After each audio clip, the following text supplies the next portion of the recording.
Eddie House, former NBAer, 11 years, a champ with the Celtics. Okay, so J-Mac and I's take is, when you get old teams, rest is a big deal. So AD didn't have to face Steven Adams or Brandon Clark at Memphis. It wasn't a heavy lift. They got 2 extra days rest. So here come the Warriors off 7 games against SAC, and they were awful in the first half. Then AD plays 44 minutes. His second half wasn't nearly as efficient as his first half, and my takeaway is, yes, AD's going to have a great series. But game 1, based on 48-hour rest advantage, I thought it favored the Lakers a lot, and I thought they took advantage of it. Is that being too pro-Warriors? No, I don't think that's being too pro-Warriors. I think what it is not recognizing where the Warriors' deficiencies are, and that is protecting the paint. They've had an issue with getting beat in the paint. They really don't have a shot blocker down there. They're not the biggest team that we're looking at in the playoffs, especially against the Lakers. We know how the size, the length, the athleticism that the Lakers can bring. So I think the glaring thing to me last night was the fact that in the paint, they just got beat up. It was plus 26 for the Lakers, right? Shooting over 54% in the paint. 54 to 28 was the differential points in the paint. And this is with Steph Curry, Klay Thompson, and Jordan Poole going 18 for 40 combined for 3, shooting 45% for 3. You know, you look in and say, well, how did the Warriors lose a game when they made more threes than the other team? Because basically the Lakers got whatever they wanted inside of the paint. And the Warriors are going to have to figure out how are they going to stop that. And the only way that I can see it happening is you're going to have to change up your coverage a little bit on your pick and roll coverages, but then also you're going to have to sneak some zone in there to try to keep them out the paint and force them to shoot some long jumpers. But then you're compromised on the rebounding side when you're in the zone. So you're going to have to be engaged in a different way that you have been all season long. But to me, I don't feel that the Warriors are in trouble. It's game 1, but I do see that there are some holes in the Warriors defense that we've all seen. And with the length and what the Lakers do is exactly what the Warriors don't do well, and that's just attack the paint. You know, it's interesting. LeBron's taken great care of his body, but there are realities when you get as old as LeBron, and he's fallen in love with the three-point shot, and he's not shooting it well. He's always been an inconsistent three-point shooter. And my takeaway, it's easier to shoot three-pointers than bang around in the paint. If you miss down low, you got to turn around and run the floor, and it's just an easier game to shoot a 25-footer. If you miss, you're easier back on defense. Is that LeBron is sort of he's trying to keep as much energy in the tank as he possibly can. He's letting the game come to him. Do you think there's a next gear for LeBron? He hasn't scored 30 in the playoffs, or should the Lakers just come to terms with you're going to get most nights 35 minutes, 23 points, spurts, and that's it with LeBron? Is that reasonable going forward? Well, at the end of the day, we know that we're talking about LeBron James, the all-time leading scorer in the NBA. So at any given game, and he doesn't have to do it for a series. He doesn't have to average 30 for a series, but one of those games, if they want to win this series, it's going to have to be a LeBron James game to where it was like, it was a throwback game. You look back and was like, wow, we remember him doing this forever if they're going to win this series, in my opinion. And that's why I said, you just talked about how he doesn't really shoot the ball particularly well and he hasn't been shooting the ball well from behind the arc. That's why the zone is going to come into play. And it's not something that you give a steady diet of because great players figure out how to break down defenses, but you just throw it here and there. It might be out of a timeout. It might be out of a side, out of bounds. You might run in 2 possessions and go off, but you have to mix it up and you got to try to keep them out the paint. But as far as LeBron James, he's going to have a game. He's going to have a game, and he's going to have one of those games in order for the Lakers to win. I still think that the Warriors are going to get it done in 6. That's my opinion. But at the same time, if the Lakers are going to get over this hump right here against the Warriors, it's going to be LeBron James is going to have one monster game in this series, if not more. Okay, so I was told how important that triple-double was. I was lectured on how crucial it was. And then Jokic basically averages one and not only loses the MVP vote to Embiid, it's a landslide. So I'm told constantly how big analytics are. I roll my eyes at some of those. Embiid is not the analytics PER guy, win share guy of Jokic. So two things I'm constantly told matter: the triple-double, it's why Westbrook won the MVP, and analytics, that's all the brilliant people do that. You'd give Jokic the vote, right? He also was on a number one seed. I have no problem Embiid winning. He's fun. He's earned it. He's awesome. Didn't play a ton of games, but Bill Walton won one and didn't play much either.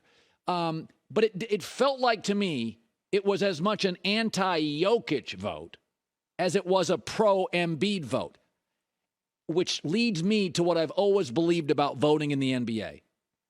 You're voting on stories, people you like. Dramatic, theatrical players are more fun. Jokic is dull. I don't even like watching the Nuggets. They're boring. He's efficient. Can we just be honest? I mean, Embiid's way more fun to watch. I love watching the Sixers and all their flaws. My takeaway is, Eddie, we got to be honest about this. People just didn't want Jokic to win.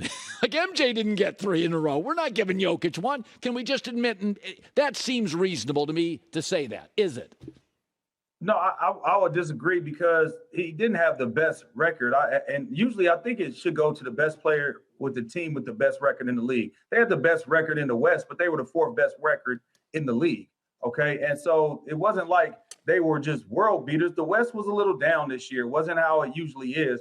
And on top of that, I think he averaged 24 going into the rest of his stats, almost averaging a triple-double or getting close to it. I'm not sure exactly what it is, but I do know this, that when you look at what Embiid averaged, the rebounds, the discrepancy is not that big. You look at what Giannis averaged, and the rebounds to Jokic is not that big. Only thing Jokic, I think, can really fall back on is say that he had more assists than these guys. Well, these guys aren't asked to be the system and to have the offense ran through them in a way to where they're going to be facilitators and scorers. They're asked to just to score, rebound. And then on the flip side of it, when you ask these two guys to play defense, who's going to play defense better? Is it going to be Joel Embiid? Can he protect the rim better than Jokic? Yes. Can Giannis protect the rim better than Jokic? Yes. So I think that's where everything started to come together with that voting. And you know, sometimes people do get voter fatigue. They get tired of voting for the same guy. But I think you do have an opportunity to say Jokic was in the running for it. But when you break down the numbers and look at it, I think it was clear cut that Embiid won this one. Okay, so we were saying this. Sixers are not going to beat the Celtics twice in Boston. We kind of know that.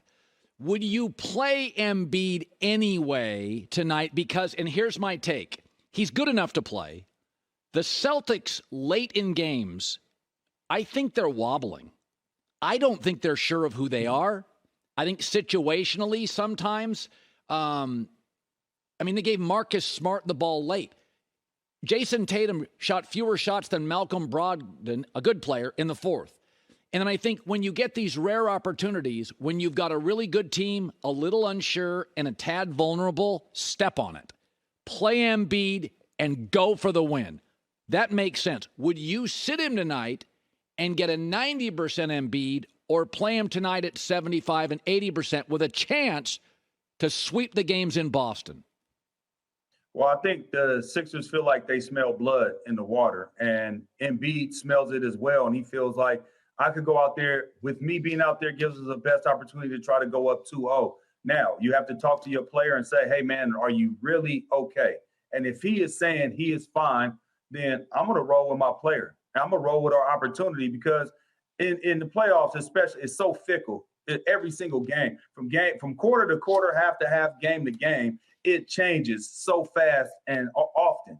And so if you have the opportunity to try to close a team out, or not close them out, to take a stranglehold on the series, going back home and just saying, hey, we just need to win one of these. We split here, we up 3-1, and we're feeling good about ourselves. Then I think you roll the dice on that, especially if you trust your players. But again, I think you hit on it. Malcolm Brogdon was 1 for 5 in the 4th quarter. Jason Tatum and Jaylen Brown, they combined for only 6 shots total. And so Malcolm Brogdon had 1 less shot than those two guys combined. There has to be a way. There has to be a focus on getting your stars more looks, especially in the 4th quarter when it comes down to it. And that's going to come down on coaching. And how do you manufacture easy looks for your players? That's on what Joe Mazzulla is going to have to do. And you looked on the other side, Doc basically got out the way of James Harden and said, hey, man, you rocking, go ahead and do your thing. So it's a chess match, and it's two different coaches. One is experienced, one is his first time in it, and we're going to see how they're going to adapt. But I expect the Celtics to bounce back tonight. They've been resilient all season long, especially when they don't play well. I expect them to bounce back big. So Shams Charania gets a leak yesterday and says Memphis wants nothing to do with Dillon Brooks. It's one thing to move off a player, but to aggressively have that kind of wording feels different. Do you think the Grizzlies were trying to send a message to the league, their fans? What did you make of the story that they want no part of Dillon Brooks? The wording that came out was very aggressive. Well, a Grizzly is what? What is a Grizzly, Colin? Feisty, tough. But what kind of animal? It was a bear, kind of bear. What do you mean? Right. And what did Dillon Brooks say? I poke bears. Well, he poked the wrong bear. He poked the Grizzlies this time, right? And guess what happened? They are tired of his shenanigans and tired of his antics. Plus, you got to think about who he went to pick on. He went to pick on the king, right? It's just certain ways to go about it. How you smack talk and well, I love it. I love as part of basketball. It's going to be a whole lot of talking on the court, but you got to watch who you talk about and who you're talking to, and be careful with your words while you're saying them, because he's talking about he poking bear. He poked the wrong bear this time. He poked his own team. He poked the Grizzlies. They didn't like what happened, and they get the early exit in the playoffs. To me, that's where they're saying, like, okay, we need to clean this thing up. I don't like his image. We're going to stick with Ja. We got to stick with Ja. He's the face of the franchise. But if we got to trim some fat and cut off some extra meat, it's going to be this guy right here. And, I mean, he basically brought it upon himself. Not saying that he can't play basketball. He's not a solid player out there and could be a good role player for a team. But it's not going to be with the Memphis Grizzlies. And you just got to be careful out here. It's not all fun and games. It's not WWE. You try to create this persona. That's not what this is. It's about respect out here. You got to have respect for the game and respect for your opponents. You got to respect them. You ain't got to like them, but you do got to respect them. Eddie House, as always, great stuff, my man. Thanks for stopping by. Appreciate it. Hi, everybody. Thanks for watching. Subscribe here to get the latest from the show. Also, be sure to check out more of the best clips from The Herd, or go watch a few segments from other shows on FS1.